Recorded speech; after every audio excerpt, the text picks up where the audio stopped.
Hi, welcome back to another video feature of the Immersive Worlds Handbook. Today I'm in Nuremberg, Germany, doing a bit of a research trip before I stop in Bonn for a conference on theme parks.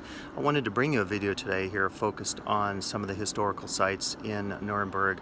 Nuremberg, of course, a very infamous city in terms of its past, and we look here at the Nazi Congress Hall behind us, and I wanted to use this opportunity to talk about the significance of the ruin. And if you've seen some of my other videos, I've actually focused on ruins as part of talking about what an immersive space is. There are all sorts of ruins. There are ruins certainly that you can look at in terms of Bodhi, in terms of the famous ghost town. There are also ruins of a more fictive sort, of the sort, say, for example, at the Denver airport. And what I wanted to do today was talk about this significance and discuss, indeed, some of the controversy here in Nuremberg related to whether or not we should preserve sites of the past. And secondly, what sort of preservation should be entailed. Do we do arrested decay, as is the case in Bodhi, the ghost town in California, where we allow things to fall apart essentially but preserve them in a minimal sense? Or do we try to reconstruct things, combine them with, as you can see behind us here, the modern museum, and give us a sense of what the history, what the legacy is here, and why we should avoid the past in terms of these histories that we're talking about, these dark and brutal histories. So I thought we'd focus on this today here in this feature in Nuremberg, Germany. Okay, as we begin the tour today talking about the ruin, I would recommend this book in the Whitechapel Art series on the ruin, and it has a number of good primary texts and secondary sources on the theory of ruins, and would be, I think, really useful for a focus on this topic in the theoretical sense. When we look at images of ruins, I think we often think of the following issues. We think of things like time and age, and of course, the sense of decay and even loss of something passing in time as we think about the complex temporalities of such spaces. We think of things like destruction as something comes to pass, and of course, related to that, we also think of the idea of loss.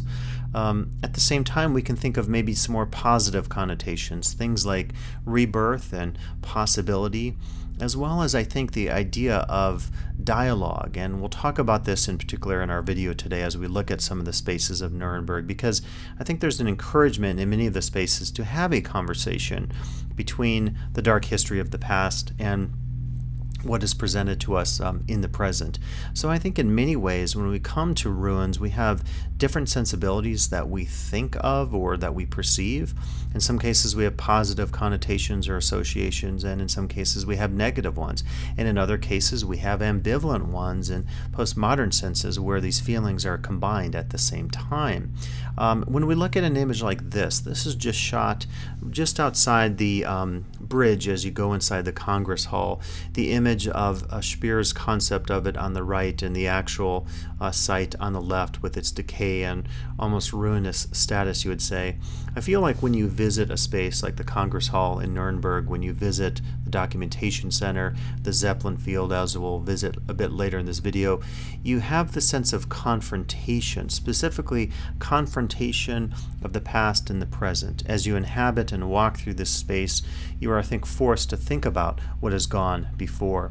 What I like about the Congress Hall and the Documentation Center is how they've done things like this. They have modern benches, they have modern floors, the murals on the wall, the displays on the wall, and they have the oldness, the pastness of what is given to us from the site that came in the past. When you see relics like these, when you see these forms of material culture, they're very intentional, right? You see the oldness here, the past presented amongst all the new, the glass, the modern lit structure in this display case. It's a further reminder, I think, of what the possibilities are in terms of creating a usable past, as some might say it. Now we're looking here at the front of the Documentation Center, and specifically I think the theory we can focus on here is a series of R words, RE words, rejection, replacement, and remaking. And specifically the architect who designed the documentation center, in a sense, wanted to use some of these principles to pay some sense of atonement with the past. So when you look at the structure here, you see a variety of spears shooting through the structure. And of course, this is a play on words. When we look at Albert Speer's design, different notion of spear, different spelling of it, we see it here. Essentially what the architect has done is to transform it by juxtaposing this modern structure through the center of it, creating a conceptual, a literal sense of displacing the past, or moving through it, or remaking it, or replacing it in some innovative senses. And in some ways, this reminds us of the German term Vergangenheitsbewältigung, essentially atonement, or dealing with, or struggling with the past. And I think it's really important to keep in mind some of these conceptual notions here of the architect who designed this, the Austrian architect who designed the documentation center, because it's an excellent example of how we can come to terms with some of these spaces of the past. So we can essentially use these spaces, reuse them in some innovative ways, such that we perhaps lessen their effects on us existentially in the present, if that sounds perhaps somewhat abstract. And we'll come back to this at the end when we discuss the idea of pedagogy, and specifically relative to the Zeppelin field. So we're looking at one of many historical plaques that you see. And what I like throughout these spaces in Nuremberg, you get the images of the old and the new, including some images of re-inhabited nature. And this next one specifically comes to mind. This is inside the Congress Hall. A little hard to see, but you often see images that show us the modern uses. The bottom left corner there is a modern race that took place on the site of the Zeppelin field. And we'll come back to some of those ideas a little bit later in this video. But as we look at this image here, we see the historic Congress Hall on the left, and then we see this, again, this juxtaposition of the architect's design, the spear shooting through the front of the Congress Hall with the metal and the glass. And it reminds us, as we look at some stock video of ruins, of the fact that there are some possibilities out there in terms of dealing with such spaces of the past. It's no easy task whenever you deal with dark history spaces. And when you have ruins, of course, in some cases, you often could come across ruins like this, and it might just be, well, you see it, it looks old to you, but there's no political import or existential or any other sort of political import that comes to mind when you see the spaces. Of course, in a space of dark history like these in Nuremberg, there's a much different task at hand when you go about the multiple processes of dealing with the time of the past, of structuring it in such a way, giving it a narrative, a history, a story, using it pedagogically, and then just the practical aspects of how you deal with the design choices. Those design choices, again, are going to be very crucial because people have such high expectations when they're focusing on the site that has history as well as incredibly dark and disturbing history like those here in Nuremberg. Here is some additional on-site commentary that I recorded for you as well. So as we're touring the site today, one of the things I wanted to mention before I forget it is that I read online that the city has been talking about what exactly to do with some of the sites of the Nazis of the past that have started to deteriorate. If you can tell, if you look at the structure here, clearly there's a lot of decay and ruins going on, and I think there's always an issue in human culture relative to ruins and what they mean and maybe what we should do with them. If you think about Bodie, the famous ghost town in California, Bodie is a place where they've decided essentially to allow a process of arrested decay. Now, that isn't always the case with all sites that are maybe restored or kept into some sort of balance and not allowed to decay. I'm thinking of a book called, a recent book on heritage and decay that gets into some of these issues, that talks about whether or not heritage should be preserved, if so, how it should be preserved, what does preservation even mean. And so I think the significance here, reading this article, was that it could cost millions of dollars to do the restoration. Some people feel that this shouldn't be done, that in a sense it could become a glorification of the past, of the horrors of the past. Other people feel like it's very important that you have to preserve sites like this in order to tell people about some of the ills and evils of the past that have gone on, and to warn them in the sense of, the past being prologue, warning us potentially about what could happen in the future in terms of fascism and totalitarianism. So I think it's a real question of what we do with such sites once they start to decay. Do we arrest that decay, or do we allow them to become part of nature and to essentially become part of the landscape around us? So further questions here today in Nuremberg, Germany. Now, I think we have so many questions today as we look at the famous Kaiser Wilhelm Gedächtniskirche in Berlin. We have so many questions in front of us today in terms of how to deal with some of these spaces. And I find it particularly interesting when you get, as we'll talk about in this video, the possibility of juxtaposing a historic site of heritage, perhaps a site of dark history, with a more contemporary site, or specifically a consumer site. The interesting thing is, I'll show you, if you just flip around, turn to your left, you'll see a modern mall. And what's significant about the Kaiser Wilhelm Church is the fact that you have the bombed out spire from the war in the past and the more modern contemporary one in the front for representing the present. So just around the corner, you have the Bikini Berlin, which is of course a contemporary mall, which probably when you look at it, you don't think of things like heritage and so forth. But so we'll get into in this video one of the possible uses of some of the sites, including the Congress Hall, suggested in the past in the 80s was a shopping mall. We don't often think of consumer spaces and heritage, but perhaps we should.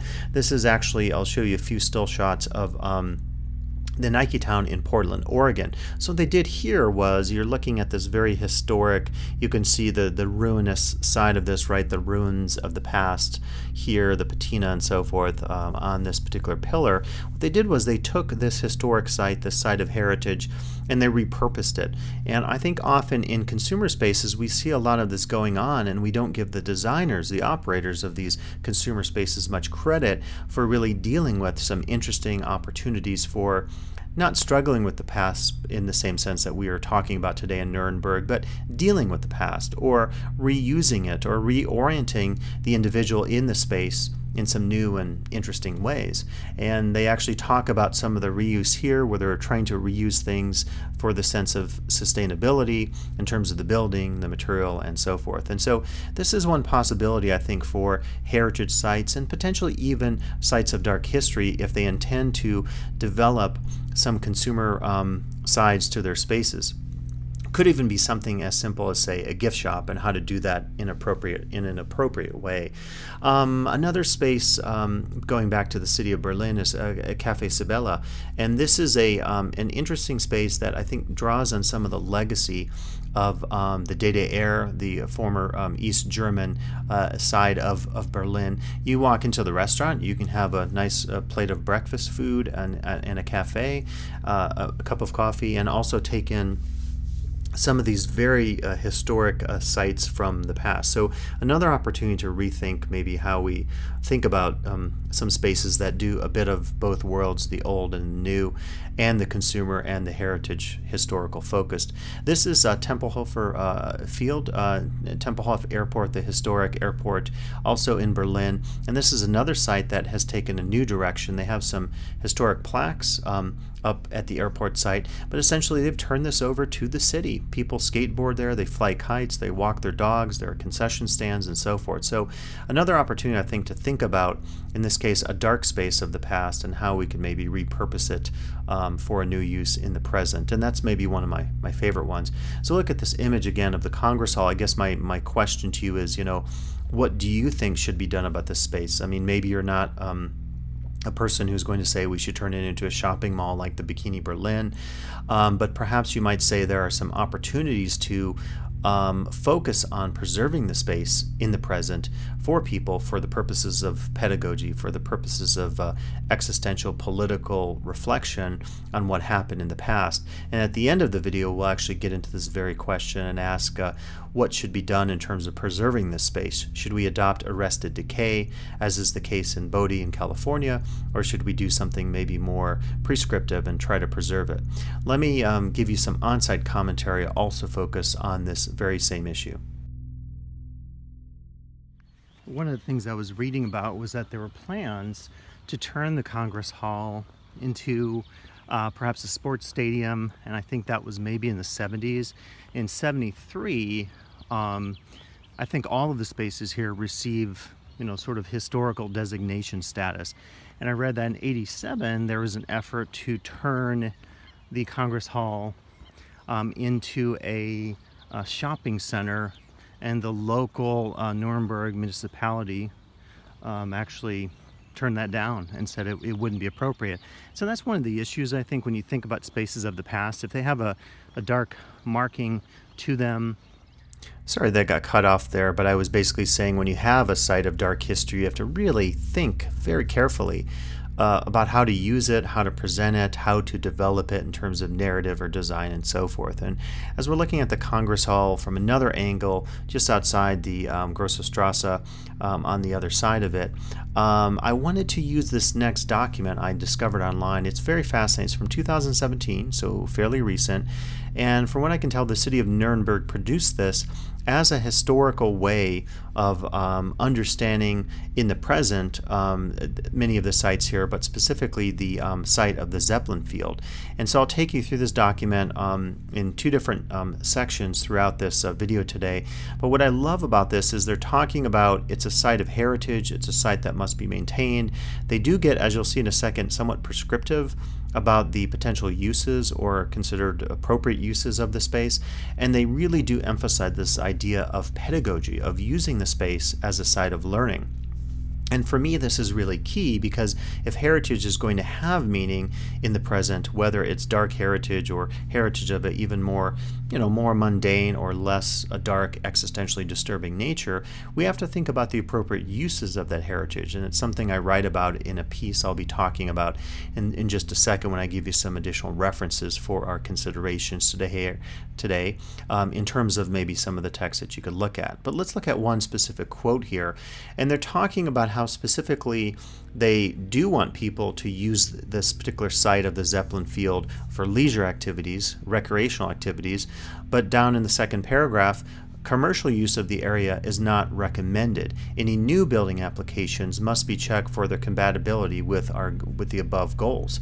And no future commitments should be made without that would deprive future generations of the chance to find their own way of dealing with the area and to find their own answers to the Nazi heritage. Really key identifications here in terms of the use of these sites. So some texts I might recommend to you. In my previous video on the sites here, I recommended this article from the Montreal Architectural Review, which covers a lot of the spaces, historic spaces, and the new spaces of new design as we're talking about today. The Oxford Handbook of Public Heritage Theory and Praxis, I just did this piece on heritage as remaking, locating heritage in the contemporary world, and I'll come back and talk about that a little bit later. Again, these are just some source texts you can consider. Neil Gregor's Haunted City, Nuremberg, and the Nazi Past. Haunted City, I guess it would be Nuremberg and the Nazi Past. I recommend that book as well. Really good focus on some of these sites. I talked about this earlier, but do take a look at the book on ruins that Dylan edited. It's a very good book that has a lot of good source text for you. I talk about this particular article from The Independent about this dilemma of how to reuse the spaces of the past, so check that one out. Also, a piece from the New York Times from 2001 about the development of the architectural site in terms of the documentation center. And I also recommend Bruce Sterling's piece from Wired magazine way back in 2009, The Fascist Theory of Ruin Value. And I actually want to mention some of the quotes from that particular piece now because they're really relevant to what we're looking at today. These are from Albert Speer's memoirs. And in this particular passage, he was talking about creating this cathedral of light, which he said was a beautiful architectural concept and one which will survive the passage of time. And if you've seen Triumph of the Will, the disturbing but sublime and important film, you see this cathedral of light here developed behind the Zeppelin field that we're looking at today. Here's another quote of Speer talking about the idea of posterity. Ultimately, all that remained to remind men of the great epics of history was their monumental architecture, Hitler would philosophize. What had remained of the emperors of Rome? What would still bear witness to them today if their buildings had not survived? Periods of weakness are bound to occur in the history of nations, he argued, but at their lowest ebb, their architecture will speak to them of former power. And here's a second quote, equally relevant. The idea was that buildings of modern construction were poorly suited to form that bridge of tradition to future generations which Hitler was calling for. It was hard to imagine that rusting heaps of rubble could communicate the heroic inspirations which Hitler admired in the monuments of the past. My theory was intended to deal with this dilemma. By using special materials and by applying certain principles of statics, we should be able to build structures which, even in a state of decay, after hundreds or, such were our reckonings, thousands of years, would more or less resemble Roman models. And I think this is quite fascinating as we think about this concept of what Speer actually referred to as ruin value. So the idea here is, I mean, it's audacious to really think about this. It's absurd, to think about decay such that over time you wanted to think about the ruins themselves would have a sense of monumentality. And you think of this megomaniacal approach of the Nazis, this certainly fit in with their ideology and their worldview. So I think it's a reminder of what we see here. Now, the irony of this, as some have pointed out, is that if you look at the Zeppelin Field and other sites, including Congress Hall, they actually haven't stood up well over time. Now, again, would they be still present in 1,000 years? Perhaps so, but perhaps they're not as strong and sturdy as Speer had thought of in terms of his treatises that he reflected on in his many documents, including his memoir. So I thought what we'd focus on now is the significance of the Zeppelin Field, and specifically let's focus on this idea of reinhabitation. So to start off, I'll give you some on-site commentary that I recorded in this area during my visit to the city of Nuremberg in Germany. So I'm in Nuremberg here. It's April. I had to think about the month, but it's a really nice day. It's actually, you can probably tell from the video here, the sun is out. It's actually feeling warmer than I thought it would be. Probably dressed a little too warm for the tour, but we're just continuing walking outside, and I was reflecting as we're talking about ruins today, just on the significance. I mentioned the sort of reinhabitation of the space. There's the Congress Hall, and we have this folk festival. One of the things I was reading on the inside of the documentation center is that there were plans throughout the time to develop a lot of the grounds here, and indeed some have been. I believe if it's this lake, this was part of the foundation of one of the many structures. I think there were just under 10 structures that I read about. The Congress Hall, which we had a chance to look at, and is just hidden behind the trees here. And that's one of the things about the sort of reinhabitation, or the new version, if you will, of the space, the grounds here today, is that it's just so beautiful and amazing and bucolic. You see swan in the lake here, that you almost have, don't have a sense of the past. And I think that's one of the scary things about history. Any city you travel in is, sometimes you lack the markers of the past, and so it becomes a real question as we continue to walk down the great street here that Speer designed. How do we maintain the significance of the past in the present? So we can, I thought, come back to this Zeppelin Field, a place for learning document, which I found to be really fascinating. You can just Google the title and it will come up as a PDF, and I really do recommend it. I think it's a very fascinating and very provocative document. So this is one of the stills from it, and they give you the overview of the rally grounds, and one of the purposes is to really look at the different eras of history. You could see that, a modern football stadium has taken up a site. You can still see the Great Street. You can see the Congress Hall, the Documentation Center. A really good map, I think, of some of the sites we've looked at today. But a recognition of the historical significance and then the reinhabitation in the present period. With the Zeppelin Field, using these historic photographs is really key because, again, it gives us a perspective on the past, and it allows us to maybe deal with that sense of atonement or struggle or coming to terms with that has been so important in terms of German historical studies since World War II. This image is an image online. It shows you just the historic site of the Zeppelin Field. Eventually these columns are going to be destroyed, as I'll talk about a little bit later, for more practical reasons. But speaking of, and this is another site of it in 1936, it shows you the construction and how large and monumental it was, and a much different, smaller site today in the sense of not having those columns. Very famously in 1945, the Allies blew up the swastika. You can find this online. There's a film of it. They blew this up, and I think this is another like important side of dealing with sites of the past. In this sense, it probably had a lot of meaning to do this particular act of destruction. As they said in the document we're reading, this blasting recorded on film is a counterpoint to the images of the Zeppelin field distributed by Nazi propaganda, and that served as a worldwide symbol for the defeat of National Socialism. So symbolic properties of the destruction.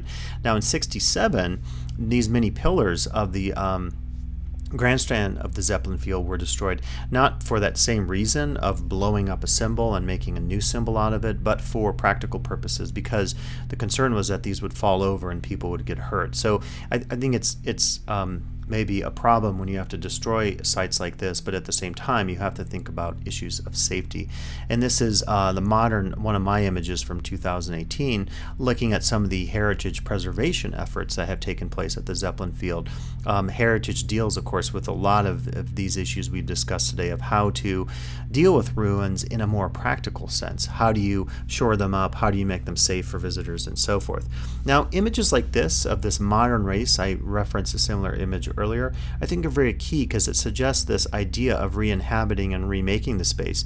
You're essentially confronting the past by using it in some new ways. And this document that was created by the local city talks about these counterpoints to the historic heritage, using the new architecture in a new way. In response to the Nazi architecture built to last 1,000 years and its intended ideology, neither mystification nor monumentalization would be appropriate. Nuremberg wants to counter the totalitarian system of the original builders and their architecture with the democratic and pluralistic thinking of contemporary society. Any artistic interventions must therefore be seen as decidedly temporary solutions which should by no means be created for eternity. Open spaces should not be turned into museums. So using a space like they're showing in that past image as a place for a race or a place for people to gather, I think is really fitting with what they're talking about in this document. And I'm presuming that this is the result of open conversations and discussions about how best to use some of these spaces in Nuremberg, because if they're going to make sense in a heritage pedagogical sense, they have to take place, if you will, only after deliberations of large groups of people focusing on the pluralism and the openness that they discuss in the document. They talk here about the vestiges of the Nazi era are historical monuments and teaching resources and must be preserved in their present shape, which is already only the remnant of their former state, which is a really conceptual idea to think about there. This also means that the spatial impact on their environment must be preserved. I think that's key. I would agree with that. The aim is neither the intentional decay of the built areas nor the reconstruction of parts no longer in existence. So in a sense, it's this kind of weird merging of traditional heritage practices and preservation and the Bodhi stuff that we talked about earlier. Because decay is obviously an issue that happens, and I think as the city continues to struggle with how to best preserve the sites in the present, it's going to take money, and so it's going to involve further conversations, I think, about what to do.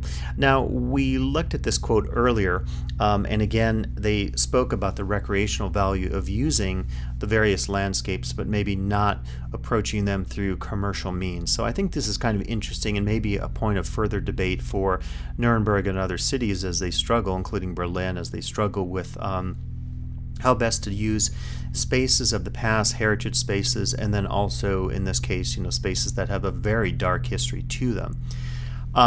This quote is quite key. With the National Socialist crimes against humanity in mind, particularly a democratic Germany is permanently called upon to do everything in its power to make sure that this will never happen again.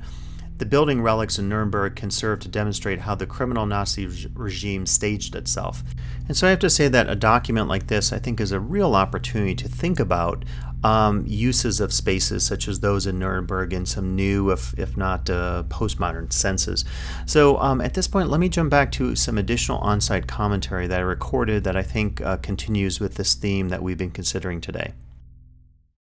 But, one of the things that I think is curious is, how do we decide in terms of ruins how to use a space of the past? Do we give it a marking of the new? If so, will that be considered inappropriate in terms of the legacy of that history? And a lot of this gets into symbols and language and memory and how we make sense of the past and try to maybe re-inhabit it in the present. And I think if you read folks like Walter Benjamin, they really teach us to understand history and memory in some of the most complex ways, conflicted ways, notions of complicity, notions of the inescapability of the past, as much as we try to rewrite it and so forth. So there's a lot to consider here today as we tour in Nuremberg. So I think today, as we leave the city of Nuremberg and our focus on ruins, we won't necessarily answer perhaps all the questions we have about how to focus on the past, and particularly how to deal with the struggle of dark past and existentially disturbing past, such as these in the city of Nuremberg, other cities in Germany as well, of course in Berlin. And I think it's an opportunity to focus on new research, to really create new opportunities of dialogue and conversations by players from academic fields, design fields, and many other fields, the general public as well. I wanted to give you this one last quote from that document we've been reading from. The Zeppelin field is an authentic place for learning. We know about many people's need to deal with the past, particularly on such sites. This also will open up different routes of access in the teaching of history. The further the Nazi era recedes into the past, the more important will these buildings be, which can be seen and entered. By providing more information, the city of Nuremberg therefore wants to make sure that the stone vestiges will continue speaking to us in the future. And I think that quote, in particular, that focus, speaking to us in the future, is really key to consider today for us philosophically and theoretically. An extended concept for the use of the space for experience and for teaching has been proposed. And the next slide I'll show you is from our same booklet we've been looking at, created in 2017 by the city, which shows you some of the many opportunities for pedagogy and learning. When I visited in 2018, there were school groups, there were buses that came in, and indeed this is the best use, I think, of some of these spaces, is to just turn them into active sites, in situ, on-site learning that can take place. When you're in a space like this, because of that sense of the foreboding nature of the actual space, as that quote said, speaking to you, it's a great opportunity to use the space against itself, to transform it, as we talked about with the spear shooting itself through the Congress Hall, and the many other uses and reuses we've discussed today in terms of reinhabitation of the space. So these individuals, and hopefully others in the future, will have the opportunity to think about this space in some ways to both atone with the past and hopefully to prevent these horrible pasts from reoccurring again in our future. So opportunities for reflection. And let me give you one last on-site focus on this issue. Yeah, so I was thinking recently, I wrote this piece for Oxford for their handbook on heritage practices. Enjoyable piece, and I sort of in that piece took you through a series of metaphors of heritage, and I was suggesting that I think one of the keys for contemporary heritage is to really move beyond perhaps some of the metaphors of the past. For example, we often think of the library as something significant in heritage, the idea of presenting for future generations a vast archive of what has gone before. And I'm not suggesting we shouldn't do that, but I think one of the things you gain when you visit a site here in Nuremberg, the Zeppelinfeld, is just the challenge of locating, just the darkness of the past, of locating that, of making sense of it. I mean, it becomes, I think, a very, very, very existential project. And in that writing on heritage, I certainly was suggesting that we have to, I think, come to terms with the past in some new ways. Those could be postmodern ways, moving beyond some of those traditions that were familiar to us in heritage sites of the past. And so it's another reflection for me today as I wander and muse along the grounds here in Nuremberg, Germany. I hope you enjoyed the video feature today here in Nuremberg, Germany, focusing on the significance of the ruin in immersive spaces. Please come back for additional video features of the Immersive Worlds Handbook.